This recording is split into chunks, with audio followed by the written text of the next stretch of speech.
Welcome to my YouTube channel.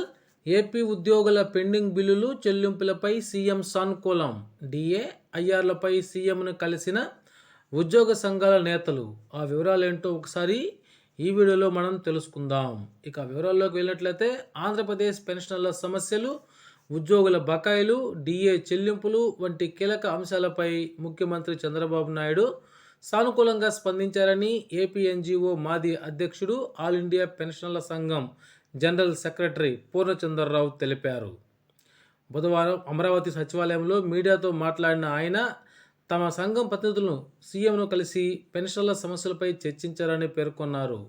పెన్షన్లకు 3% pension కోత రద్దు చంద్రబాబు హామీ.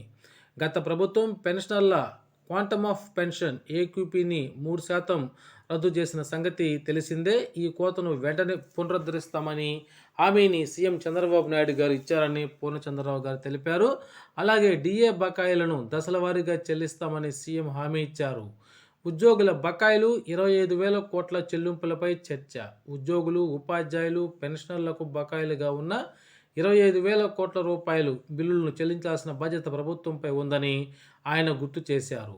ఇక పెన్షన్ల సంక్షేమానికి ప్రత్యేక నిధి ఏర్పాటు సూచన.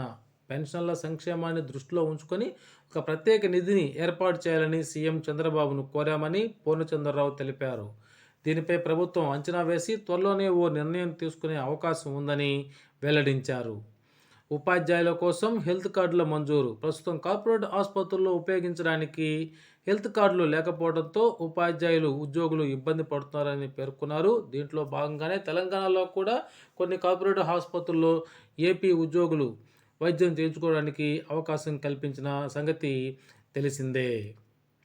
అయితే ఇప్పటి వరకు జరిగినటువంటి చర్చల సారాంశాన్ని చూసినట్లయితే పెన్షన్ల సమస్యలపై సీఎం చంద్రబాబు సానుకూలంగా స్పందించారు. పెన్షన్లకు 3% పెన్షన్ కోతను తొలగించేందుకు ప్రభుత్వం ప్రయత్నిస్తోంది. ఉద్యోగులకు బకాయిలుగా ఉన్న 25,000 కోట్ల రూపాయలను చెల్లించేందుకు మార్గం అన్వేషిస్తున్నామన్నారు. పీఆర్సీ, డిఏ చెల్లింపులపైన ఉద్యోగ సంఘాలు ఒత్తిడి తీవ్రం చేసినట్టు తెలిపారు.